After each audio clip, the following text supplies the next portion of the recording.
Good Hello. Sunday evening to everyone. Happy solstice. Hello.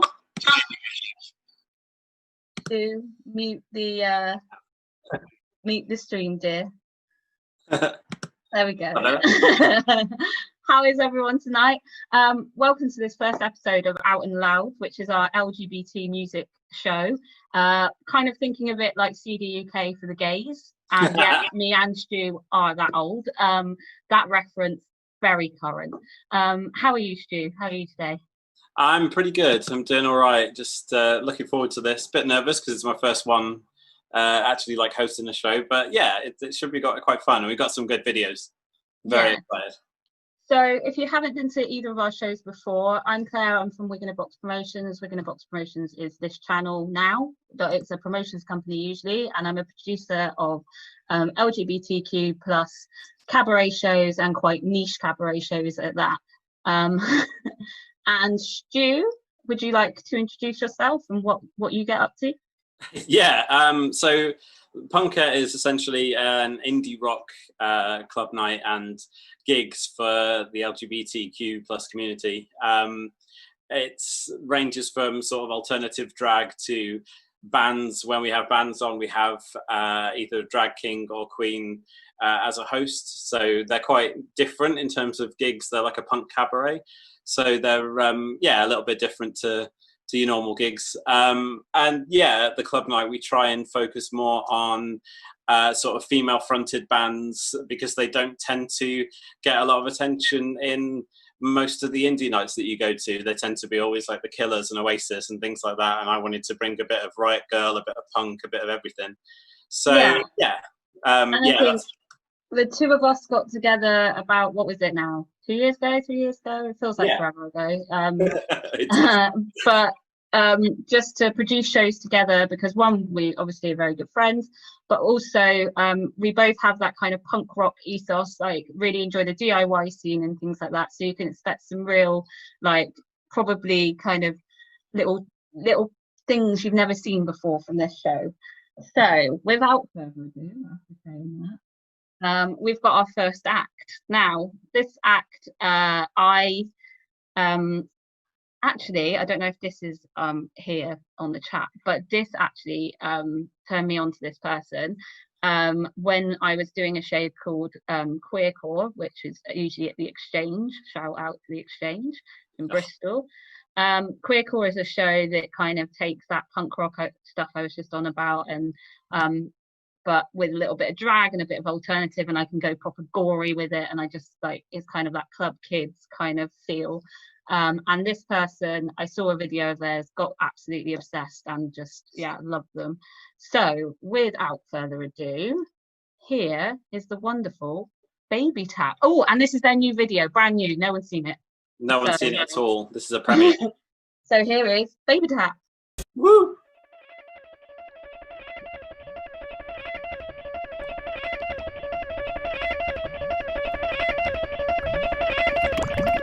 Yo, bitch, you eat your doggy biscuit while I snack on sushi. Give the bitch a bone, give daddy a blunt juicy. Pop you up on pause, we post that poodle like a poochie. Tiny fucking chihuahua and diaper made out Gucci. Aqua baby Evian, shower me in Fuji. You could snap a nude when we fucking the jacuzzi. Baby feeling woozy like I spit that rump and booty. Squirtle blow a jet of bubbles like you pop me with an Uzi. Miserable and moody, looking like a newbie. Bitch, I'm baking broccoli, I'm giggly the goofy. I don't mean to be a cunt, but that don't mean excuse me. I don't mean to be a douche, but that don't mean reuse me. You don't wanna fuck with me, bitch, I will come over to your property. You don't wanna fuck with me, bitch, I will come over with the gasoline. Burn the house down, I don't care if it kills me. Burn the house down, I don't care if it kills me. Burn the house down, I don't care if it kills me. You don't wanna fuck with me. Balloon pop and get dizzy, pop it like a pop and get dizzy, dizzy, dizzy. Pop it like a pop rock, lick me. I am fucking busy. He want me with sex knees, mouth open like a dentist. You know I'm an experimentalist. Fuck it up with a big drill, chainsaw. Feed my flesh and gore to starfishes on the seashore. Yeah, and then I grill him like halloumi. Watch a movie, munch snacks like Scooby. Look a doobie, other what he wanna do me. Rather flip a card, give me O like Yugi. Drop a suicide pill because I've had it up to here with your quivering shit. Itchy fucking bitches out for the kill. They putting makeup on the hounds of the Baskerville. You don't wanna fuck with me, bitch. I will come over to your property. You don't wanna fuck with me, bitch. I will come over with the gun. Burn the house down. I don't care if it kills me. Burn the house down. I don't care if it kills me. Burn the house down. I don't care if it kills me. You don't wanna fuck with me. You don't wanna be a silly Billy, bitch. I will kill Bill and cut you off by the Achilles. Lashes on a biggie make me giggle cause it's pretty. Then we slit this white throat, spill the blood for the committee. Burn the house down. I don't care if it kills me. Burn the house down. I don't care if it kills me. Burn the house down. I don't care if it kills me. You don't wanna fuck with me. I get dizzy, pop it like a pop rock, lick me. I am fucking busy.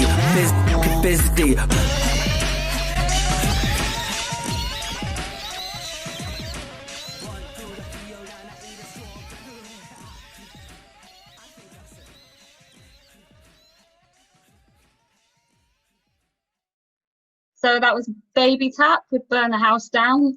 Gave us that video for this. So thank you so much, Baby Tap. Absolutely adore it. It's definitely tickled this one's fancy because he loves a bit of Mortal Kombat. The Mortal Kombat, you did that for me. Yeah, that was amazing. That was amazing. Fair play. Stu hadn't watched that yet. Stu saved it for watching it in real time. So that was my first time. Yeah, thank you so much, Baby Tap, for that. Obviously, with everyone that's playing tonight, do go find them on all of their Instagrams, Facebooks, all those things. I'll be putting a link as well for where you can find all their music and you can download their music. You can also tip all performers tonight and they will get everything that's given into the Ko-fi pot, which is links down below on the channel here. It's really obviously really difficult time for everyone at the moment. I can appreciate that, but we do all this for free. Entertainment does take time though, and it doesn't pay. So please, if you can, just chuck a few quid and support local artists and support LGBTQ artists, because the struggle is real at the moment. So yeah, I mean, to add to that, if you follow them on Spotify, if you have Spotify, watch their YouTube videos, things like that. The best thing you can do at the minute as well on Spotify is add their songs to your playlist, because you never know who's going to listen to those playlists. It helps with the algorithms. It helps people just expand their fan base as well. It really does help them out. So I know it might sound crazy, but if you do have something that might actually help someone, it's going to be things like playlists and YouTube hits and things like that, as well as tipping them. So yeah, just if you like what you see, then yeah, follow them. Yeah, follow them, download their music, pay for it. We're creating art here, and art, it takes time, it takes money of our own, so it's not just for the love of it. Unfortunately, we do need to get a little bit of money too. So next up, so if you've been to a Wig in a Box show before, or if you've seen us on here before, you will have met both of these performers before. They are part of the Wig in a Box punker family. We do have a family, we're old school like that. Our family span the whole of the UK, and we absolutely love them. DIS, who is one half of this incredible duet, is one of my dearest friends and also is a co-host with me on this channel a lot of the time, so please do follow DIS on Instagram. They have been incredibly prolific through this time, making lots and lots of different videos with a lot of amazing covers, but also artistic kind of videos and things like that. And then we've also got Jada Love, we all love Jada. Jada is a neo-burlesque performer, and also she's also a stripper, and at this time sex work and our work is really, really hard on the online platforms, and we don't really have a place. We managed to do things like this, kind of cobble it together, but we don't actually have a place. So do support these performers, because they also are creating essential stuff and just real fun stuff. Jada also has been unbelievably fucking creative in this time. Like every fucking day I get a new video through of something amazing that they've created, and just, yeah. So you very much, do you want to do the intro for this actually, because this is a song? So for my favourite band in the world, everyone who knows me knows, is Garbage. Garbage are life to me. They have been, like, Shirley Manson has been my idol since I was a teen, and has helped me through a hell of a lot in terms of just their music and their interviews, all sorts of things. So when I found out that Jada and DIS were covering this song, it meant a lot to me, because as a fan, but also, you know, in terms of the message that it sends, you know, sex work is work, and we do support it. We support, you know, the queer community. We support Black Lives Matter. So we just want to make sure that they have a platform for this, but also, obviously, we just want to show you what amazing stuff they've been doing. And obviously, this has a very, very strong message. So enjoy.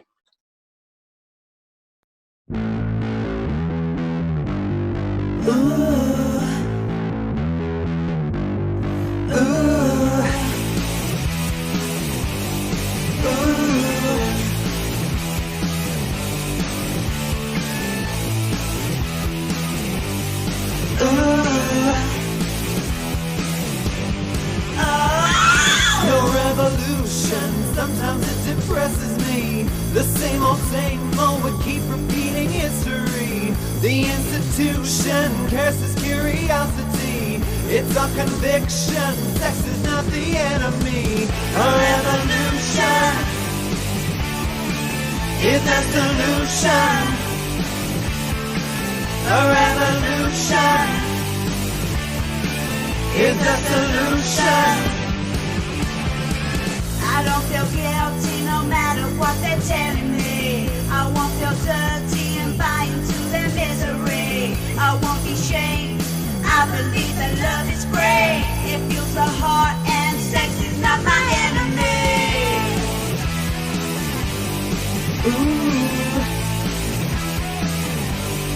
A revolution is the solution.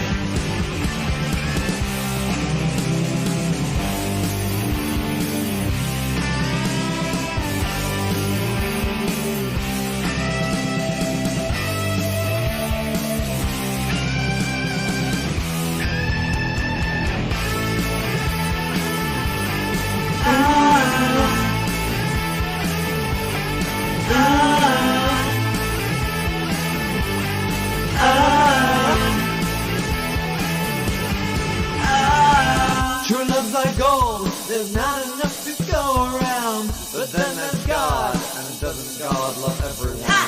Give me a choice, give me the chance to turn the key and find my voice. Sex is not the enemy.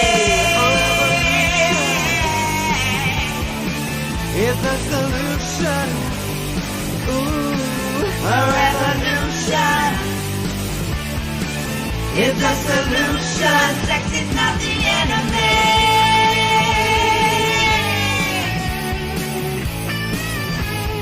Sex is not the enemy.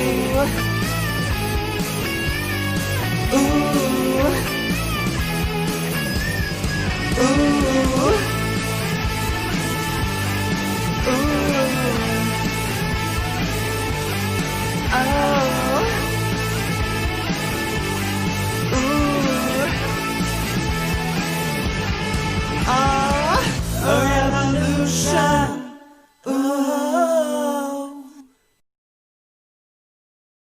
How fucking good was that? We are spoiling you already. You will know, because if you have been to one of our shows, either of our shows, you will know that we very much spoil you.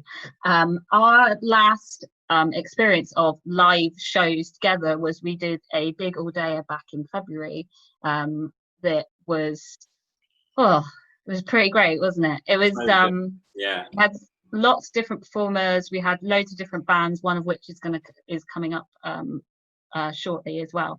And it was a day to kind of celebrate the queer community in Bristol and the queer community at large.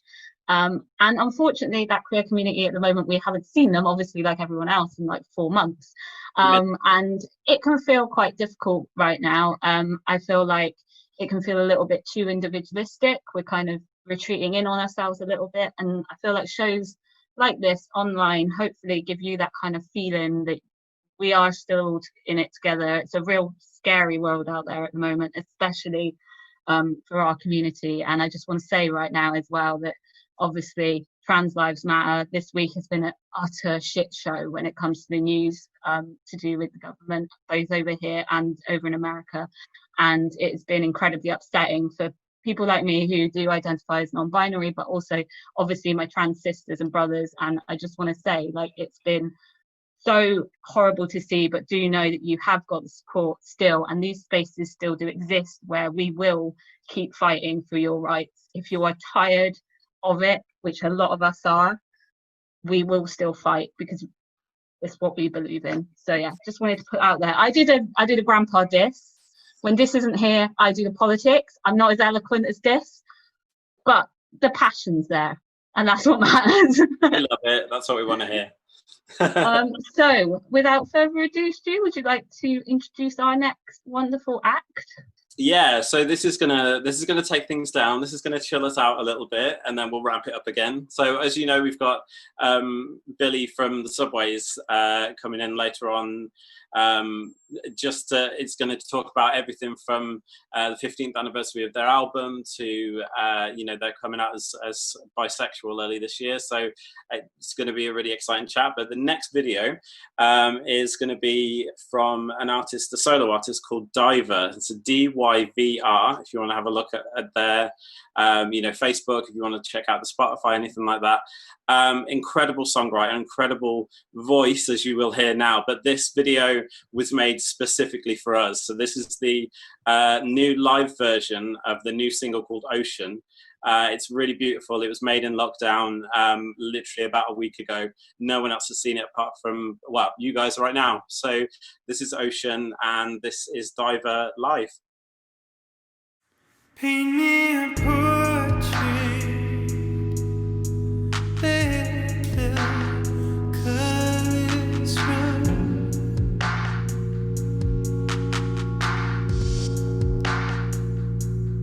I knew you best to me. I didn't know enough.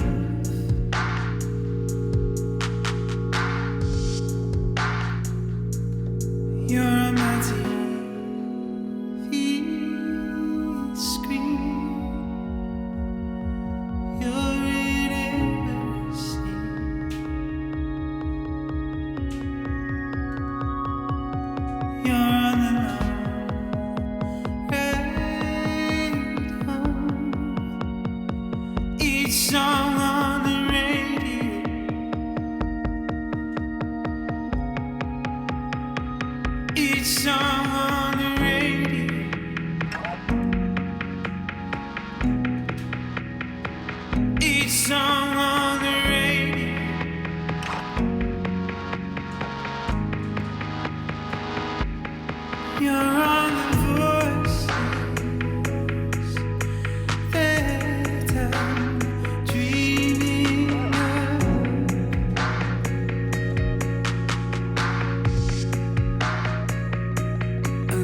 You're in every scene.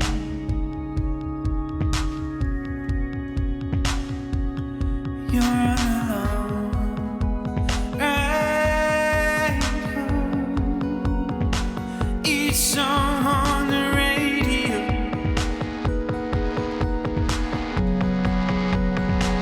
each song on the radio,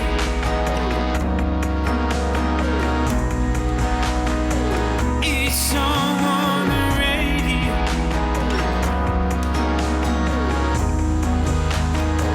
each song on the radio,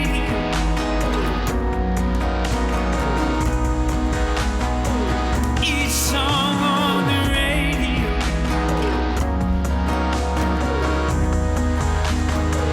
each song on the radio,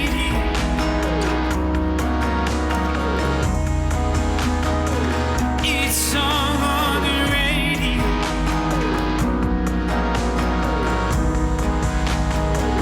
each song on the radio,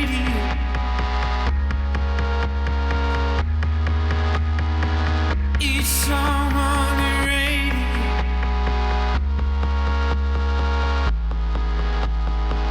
each song on the radio. Welcome back.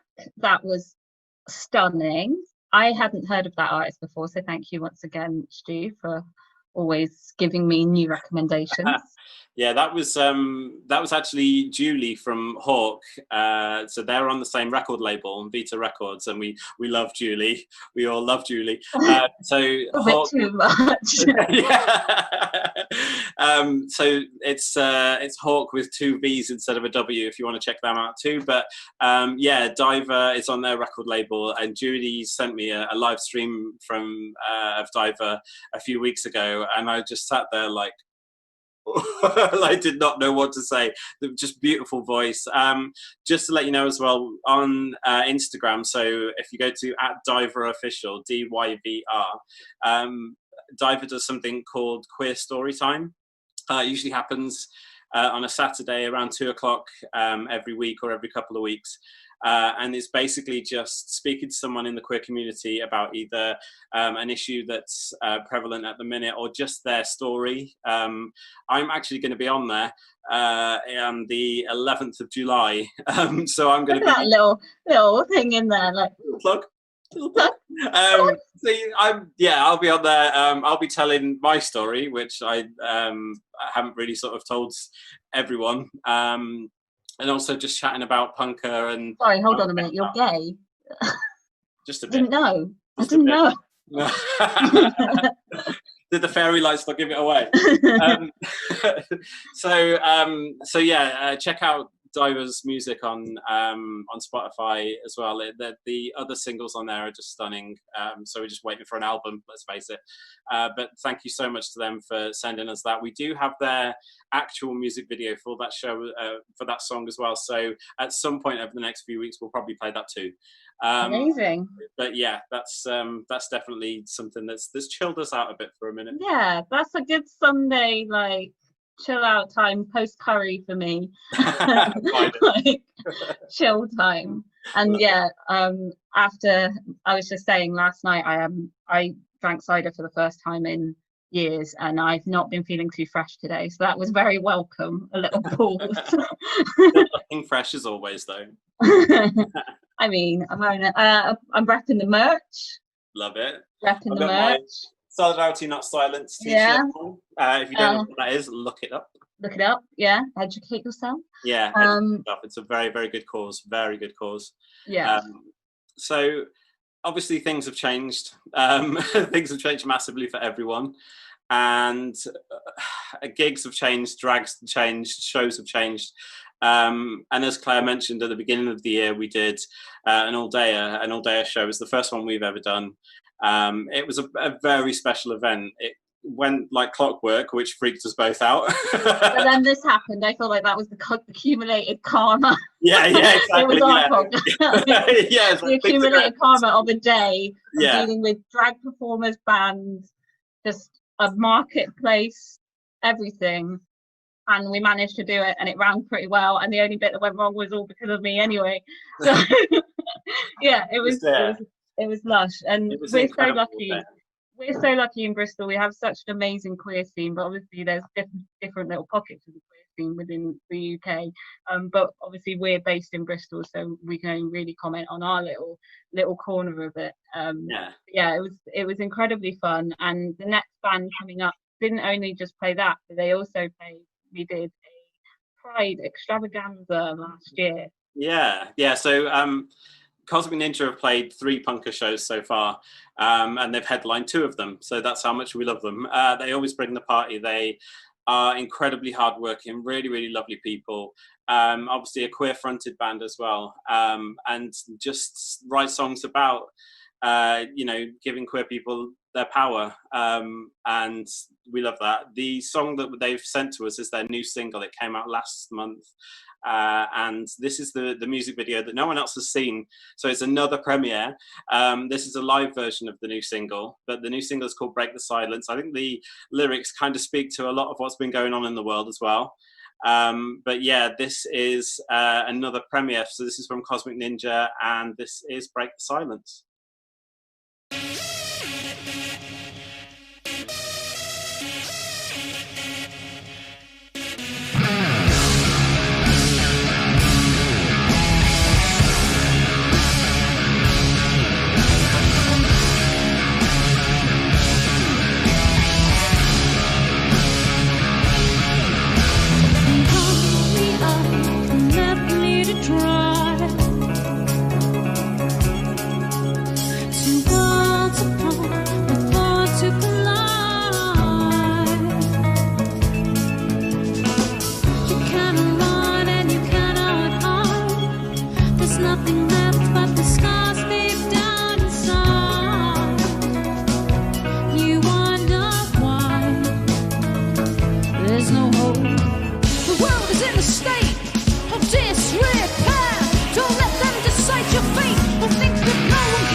I'm holding, I'm there and I'm golden. These pages I'm trolling as dangers unfolding. The message distorted, it's under-reported. The virus, we caught it, those monsters aborted. Cause this is not okay, so listen what we say. Cause you're conflicted, self-inflicted and in disarray. When it's getting kind of sick, then we're putting up a stick. And you wanna have a dream, but you lean and you find that we're in the shit. When the world's in a twist and I'm starting to get pissed, so I must insist, resist.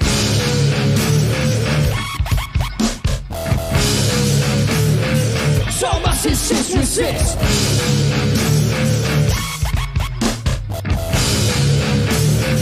So I must insist, resist. The world is in a state of disrepair.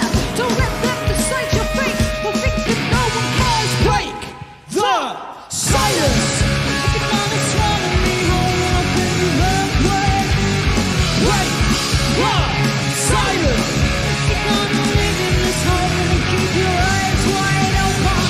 Break the silence. You just swallow me whole and then you spit me right out of your. Break the silence.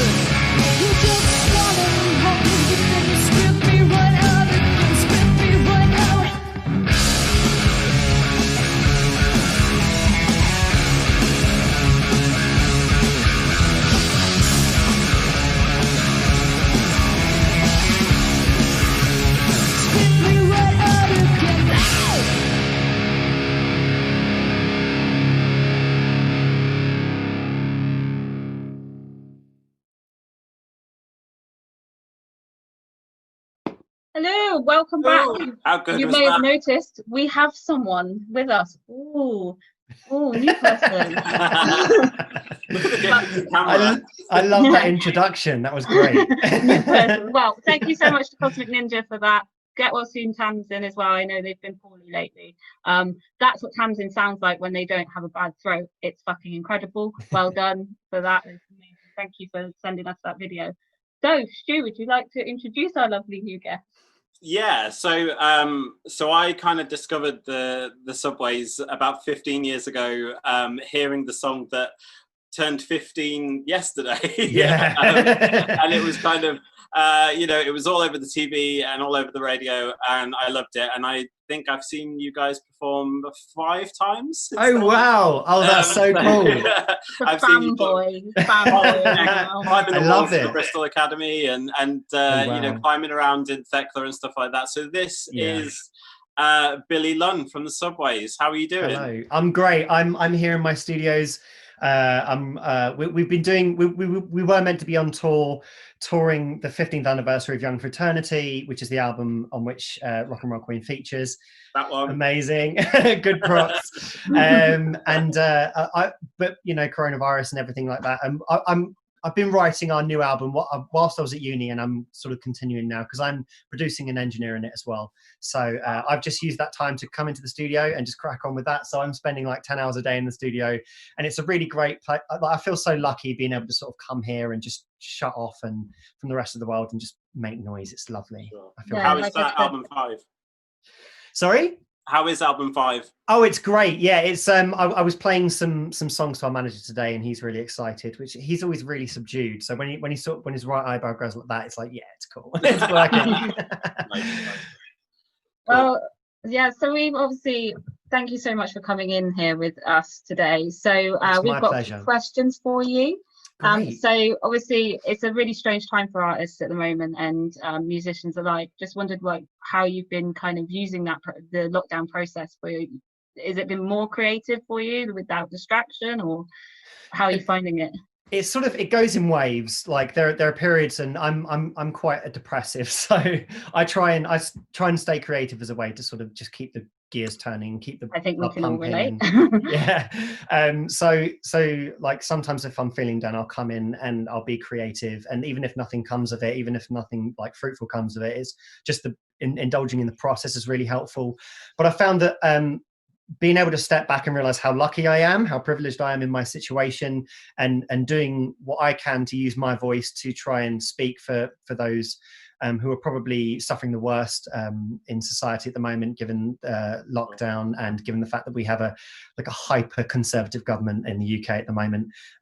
Just so I'm being as active as I possibly can on social media whilst not losing myself in the poison of that, which has been so hard to do. I think the last 3 weeks especially, like it's really hard to balance that kind of want to kind of be an activist and be able to use your voice in a useful way to those who are silenced, but also not to do it so much that you bog yourself down. Like I think that's a really important lesson that I've definitely had to learn in the last 3 weeks.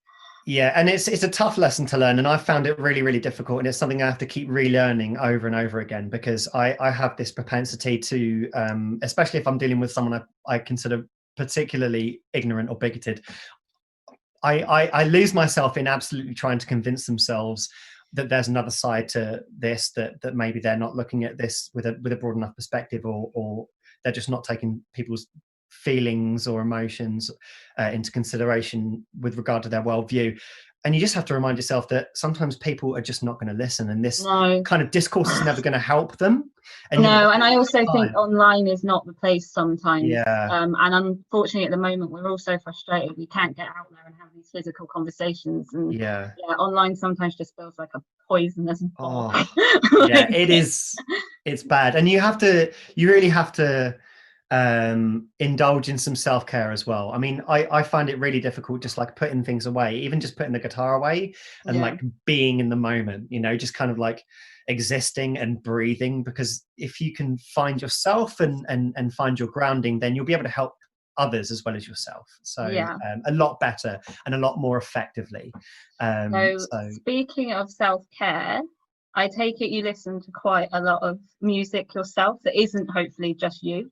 I never I can't listen to me. This is Okay. like I have real self-loathing problems. So even when people are like congratulating me or enjoying stuff, I'm like, oh please, like, you know, so I can never really listen to myself until it, like, I've only recently been able to listen to Young Fraternity. You know, there were periods when after people at uni found out that I was in a band and they sort of searched my band on Spotify, and then sometimes like someone would have a laptop and then they'd just like press play and Rock and Roll Queen would come on and I'd just run out of the room. I'd be like, no, if you want me here, that's going to have to don't play it. but no, I'm a huge music fan. I've been using like Bandcamp a lot like recently. Have you had any lockdown discoveries? Yeah, well, there's this band who contacted me in about December. They're called Cat Bear, and they're LGBTQ plus artists, and they sort of just messaged on Twitter, and we get this all the time, and I love it, like, because I always like just sit like clicking links and finding out what happens. But they said, oh, we're big fans, and we're a duo, and we've got this new song, and we'd really like you to let us know what you think of it. I fell in love. Like, it spoke to me so hard, and it's so beautiful. And this act called Cat Bear, and they've just released, like today, they released a new song on Bandcamp, and I was just like rubbing my hands in glee, just like, oh my god, there's new music. But yeah, I've been building my studio over the last 3 or 4 years, and a big part of that is sort of getting my vinyl player cracking. Nice. Over there. That's like a first. There's a reissue of Young Fraternity, our first record, and there's our manager always gives us like 0001, 0002 copies, so it never gets played. Don't worry, I don't play my own stuff. I've sort of been indulging in becoming an audiophile again. Going away to uni and putting my guitar down for a while was a great way for me to just step back away from the whirlwind, outside the storm, where sometimes, you play gig after gig after gig, and all you do is sort of hear your own stuff and maybe the support band, which, if you're playing 30 odd shows, you sort of you limit that because you want to make it last. And you kind of keep your ear up, but a lot of the time your ears are really exhausted. So whilst I was at uni and I was spending most of my time in books and in libraries, I just listened to music when I was walking out again, across the city or on a train or whatever, and just getting into music that otherwise I would never probably have given the time of day for. Like, I've been getting really, really into like early 90s hip hop. Synthwave. I'm a huge fan of synthwave now. I'm buying. I follow this Russian label on Bandcamp and called Synthwave Radio. Yeah, and they released like these reissues, these remix albums. Like recently, they just released, and I think it's raising money for a charity. But it's a bunch of synthwave artists remixing a lot of the soundtrack from Stanley Kubrick's films. So the latest one was The Shining. And I need to tell my partner about that. That sounds. Do. And just put it on the stereo, and you can download it in like the highest quality format. Yeah, all the basses really come through. They'll love that. That sounds incredible. So we touched on it a little bit. Obviously, you recently had an article in the Gay Times about the fact that you did come out as bisexual. Was it this year that it was public, or was it? It was kind of like February, and I've been talking to my wife about this and sort of the way that I came out, and it's never really been like, oh, by the way, like I'm bisexual, and I've never really told anyone. It was like, I think I'd said in February on Twitter, like, as someone who's as attracted to the opposite sex as I am my own sex. And I just had like this realization. I was like, I'm bisexual. I've just come out. There it is. And it's like the power of suppression, the power of societal oppression, of like, this is the kind of person you should be, or this is the person we want you to be, and therefore you kind of. And I found myself just acting these roles, and I've had these 3 years away from being in the band. I've been able to step back and just go, oh, who am I? Like, what am I? What do I believe? Like, who am I in here? And I went through therapy over the 3 years whilst I was at uni. And during like these dialogical conversations and sometimes it was just like monological of me, just like talking at my therapist and looking out the window. And you'd sort of just go, oh my God, this is how I feel.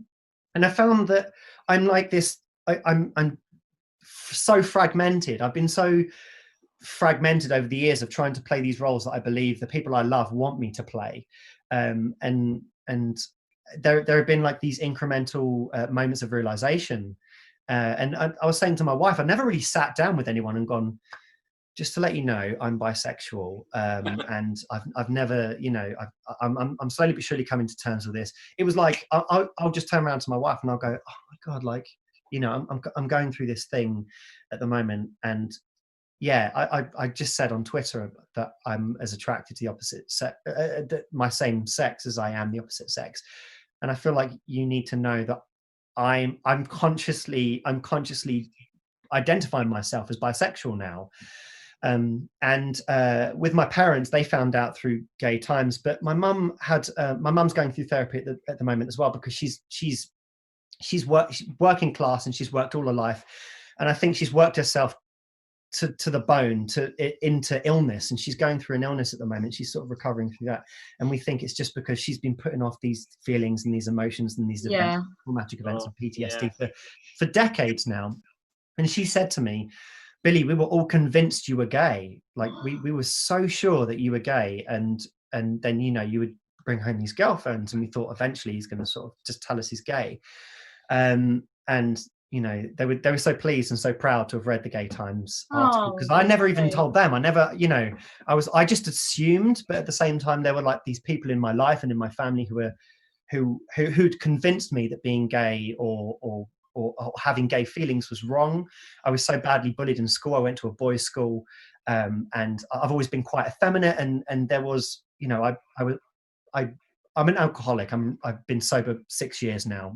Oh, well done. Congratulations. Thank you. But I, you know, a lot of these problems that have arisen in my life have been, I think, as a way of me keeping it all in. Yeah, of like denial. So I've over the course of these coming months, because of the beautiful LGBTQ plus community, I have been able to come to terms with who I am, how I feel, and slowly but surely be okay with that. Because there have been moments where I've in my life where I've kind of accepted that I've been attracted and want to start a relationship, or maybe have like sexual encounters with certain people, and because of the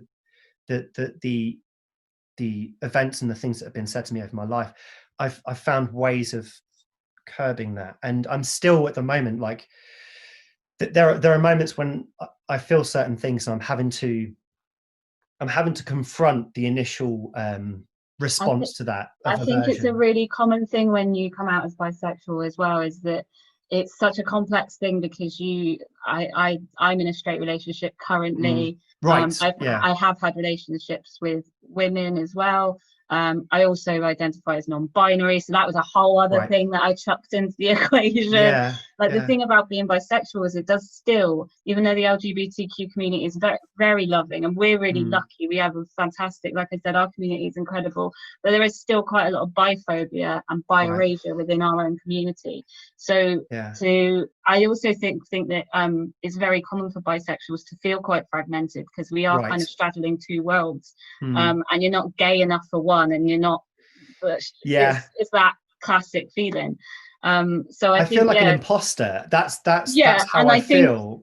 I think a lot of people feel like that are bisexual, and I think a lot of the bisexual experience, especially from my point of view, has been about accepting that about me, and like accepting that I can straddle those two worlds. I'm just as valid, but it's a part of me. And I didn't come out to my parents. My parents found out through a magazine article about me in Bristol. There we go. So, like, and I was like, well, if you're going to come out like that, and I was like, oh mum, that's why I work in the drag industry, essentially. They weren't exactly shocked, I'll be honest, but I think the bisexual experience will always be a fragmented one. So it's really interesting that you said that, because we're not quite there yet when it comes to bisexual kind of erasure. And I know that I know that Stu's story is quite interesting when it comes to coming out and things like that as well. Yeah, I mean, I came out at 33. Wow. So,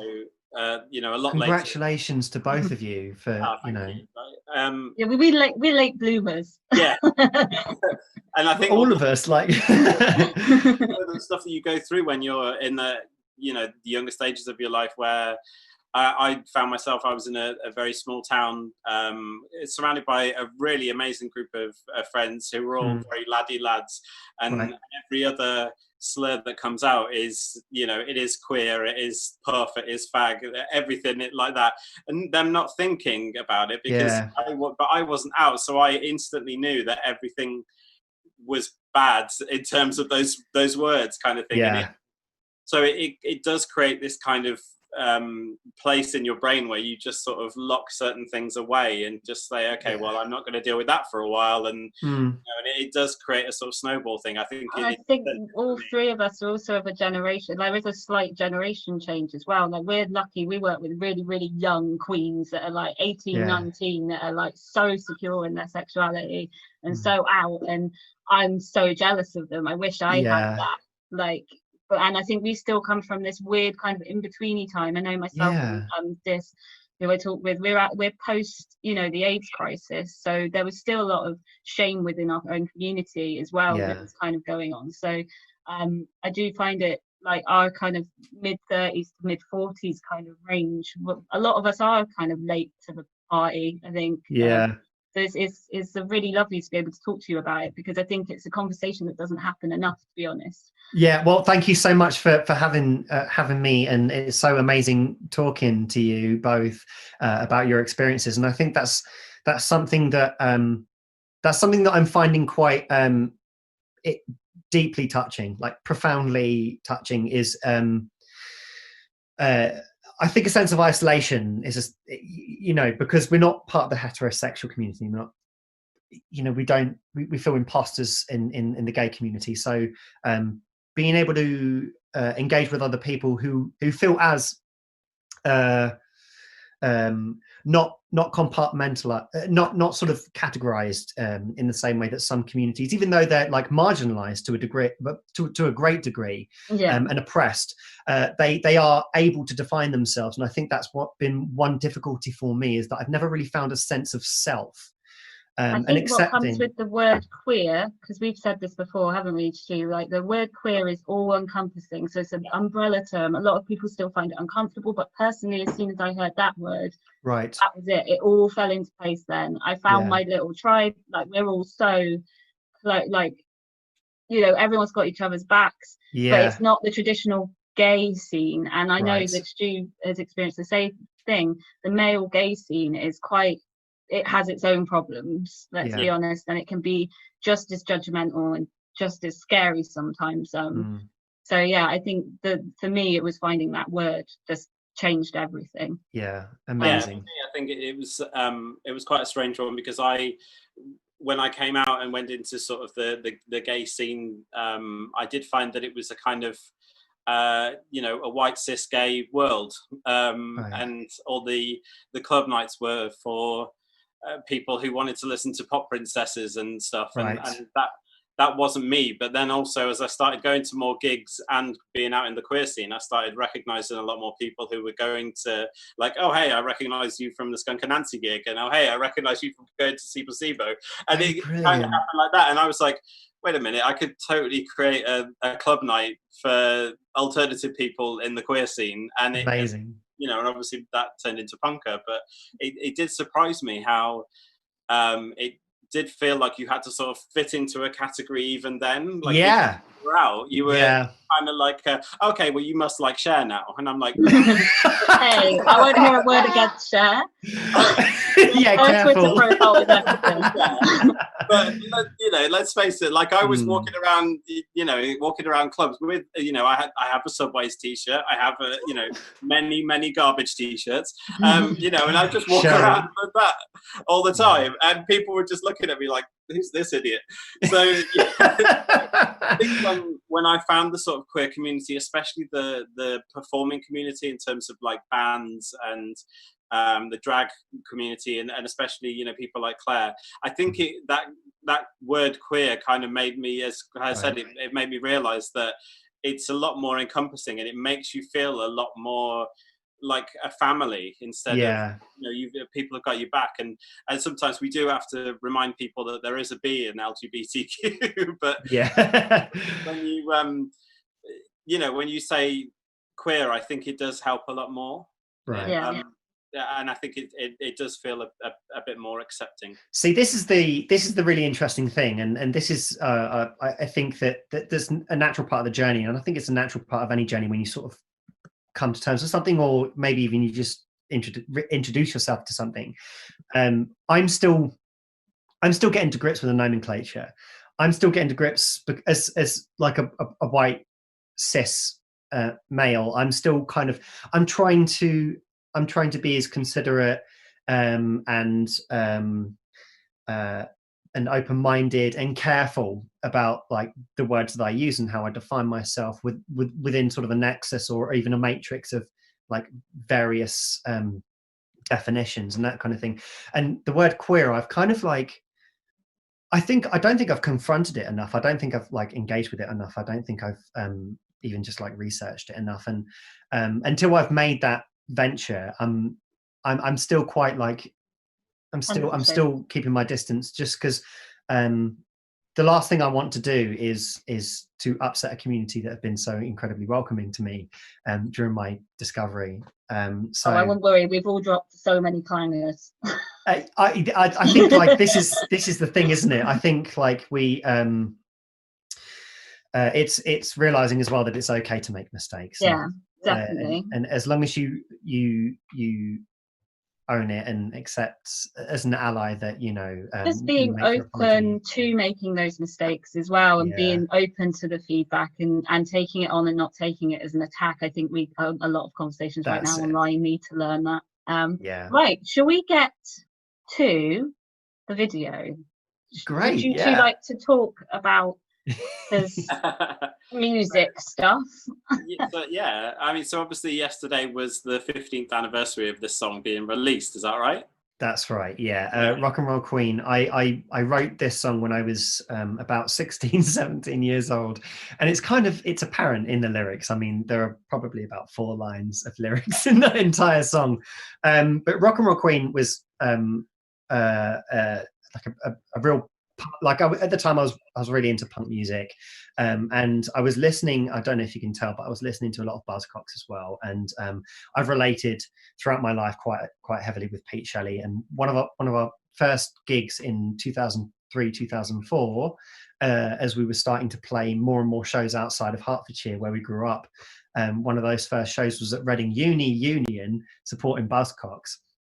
And I'll always remember Pete Shelley sitting backstage with me and my mum, because I'd take my mum on tour with me, and she'd sort of sell some merch and she'd help me write a lot of the CDs out. That people have still got CDs of like the demo version of Rock and Roll Queen in my mum's handwriting. Oh, that's so adorable. I'm like, oh my, because my mum through her entire life has always written in all capitals. So she, like, I can still see Rock and Roll Queen written out in her handwriting. That's amazing. Rock and Roll Queen has been one of those songs that it was one of our first releases off Young Fraternity in 2005, and it's taken us all around the world. And because of the simplicity of the song, I've been able to sing the third verse, which is just, you are the sun, you are the only one, you are so cool, you are so rock and roll. I can sing that in 20 plus languages. So we've yesterday we announced we've re-recorded and we're re-releasing Rock and Roll Queen 2020 with the third verse sung in 20 different languages. Oh wow. Yeah. And it's been released on my fave Bandcamp. So if you're Russian and you've heard me sing Rock and Roll Queen in Russian when we've been playing in Russia, Tislnashka, Major, then you can download that if it's Awesome. in Belarusian or Czech or Greek or Italian, Portuguese, so and English as well. So. Awesome. Shall we show the video? Yeah. Yeah. Okay. I'm so sorry if I talked over you as well, by the way. Like, Oh, you're I'm the such a- guest. I'm such a We blabber. talk enough. It's fine. Do you want to introduce your own video? Oh, great, yeah. Or do you want to introduce it? Feel free. Yeah. It would be an honour if you did it.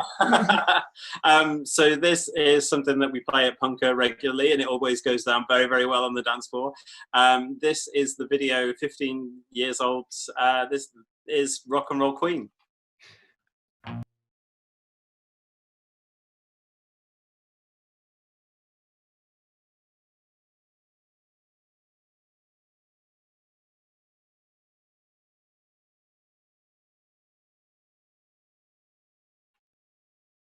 Welcome back. I hope you enjoyed that video. A little bit of. Stop saying 15 years old as well, Stu, because like I feel old enough. Like we were saying, we remember when it was being shown on what was it, the box, TV channel, the box, Yeah. TV channel, and then I was like, oh god, I could just all these flashbacks of Yeah. Like when that came out, MySpace was still alive, and Yeah. it just when I look back and I think like it's a decade and a half ago when we released our first song, and terrifying, isn't it? I'm 35 now, 36 this year, and I'm like the darker side of 30 in my 30s. So I get like these panicky moments, and I have to sort of fan myself a little bit, like it's going to be okay. 40's I'm not thinking, bad. I'm 32, but I keep saying I'm 33 because I feel like I constantly just try and make myself like prepared for the next birthday. In my head, I'm like, yeah, I'm 37, and then you can kind of go, no, I'm 35. Everything's okay. Yeah. 37, yeah. You kind of like, yeah. Okay, guys, like stop with the age. Sorry, this is. I know. I turned 39 on Tuesday. I know. You look 29, darling. You look amazing. Really do not. Yeah. Like it's insane though, because like obviously I followed all of your albums all the way through, so it's weird that when this came around I was like, is it really 15 years? Yeah. It doesn't feel like it. Yeah, it's crazy, but that was such a good. Do you have any memories from that video? Yeah, a lot. We were up too early in the morning, much too early in the morning. All I know is that the label spent £25,000 on that video because it costs so much. We shot the video inside a marquee, which is essentially like the Enemy tent. So I think we like rented the Enemy tent, and the production crew, they lit the place. So it was we tried to make it look like it was at the end of a festival weekend, and we were just playing in the wreckage of all of that. But yeah, it was really, really early in the morning. We were out in this farmland, and it was freezing cold because I think it was like February or something. We shot the video in time for June, and yeah, it was mad. And I still had like a Nokia. Those were the days. I remember taking like these really crappy, I've still got the pictures like hidden somewhere in my computer, but these really grainy pictures of us, Oh, those were the days of flip phones for me. Yeah, flip so many phones and all second-hand that. flip phones. I don't know who I thought I was. I think I thought it was in The Wire or something. Or the Matrix. I was after that Nokia Matrix phone. Yeah. Just the one that went and it just sort of opened out. Yeah. Oh, nostalgia. There we go. All old is what we got from that one. Retro. That's what it is. Yeah, we're being retro. Yeah. So that was our end of our episode, I'm afraid. Thank you to everyone who's joined us and every one of the performers that obviously gave us videos. It's been it's been a strange time to create shows at the moment, and it's so lovely to have people like you, Billy, giving us a chance as well. Like, online platforms is such a strange thing to navigate, but things like this I think are really going to help up and coming musicians and things like that, and we're so passionate about putting the LGBTQ plus performers out there for everyone to see. So yeah, any closing words, Stu? No, I've really enjoyed this. It's been like my first sort of chance to host anything like this, and it's been actually quite nice. And it just feels like I'm chatting to my mates, which is odd because I haven't actually met Billy before. We're not mates. We're massive mates now, all of us. Yeah. It's been amazing. We do have music videos from lots of different artists that's been sent to us, so for the next few weeks should be quite interesting. Yes, we've got the 5th of July will be our next one of these. We've also Wig in a Box on our channel. If you haven't joined us before, we do a D&D session every other Wednesday, and then on the Wednesdays in between we usually do a thing called Tavern Talk, which is just us and some of the drag mates having a chat, playing games, things like that, just on our Twitch channel. It's basically just filth. But join us every Wednesday at 7:30 for one of those two things. And that is hosted by our Dungeon Master, Jamie, who you can't see, but I can see the whole time, who is now swearing at me, who is our amazing tech god who has helped me through this whole journey of doing these things, but also does it absolutely for free because he needs a little white knight award. So yes, thank you, Jamie. Thank you again, Billy, for coming on. It was absolute. Thank you for having me. It's like it's always such an honor and such a pleasure. Feeling welcomed into the LGBTQ plus community. You guys have been so incredible, and this is such a beautiful organization. And also I've just realized I seriously need to get into some D&D. Oh well, you can definitely be a guest, Jamie. Oh, I'd love to. Yeah, if you want to be a guest, yes, there you go. That'd be great. So yeah, I suppose it's time to say goodbye to everyone. Thank you for spending your Sunday evening with us. We will be back on the 5th of July. Thank you, Stu, obviously, as ever. And yeah, thank you to everyone for joining us. And thank you. See you on the 5th of July. See you soon, 5th of July. Bye.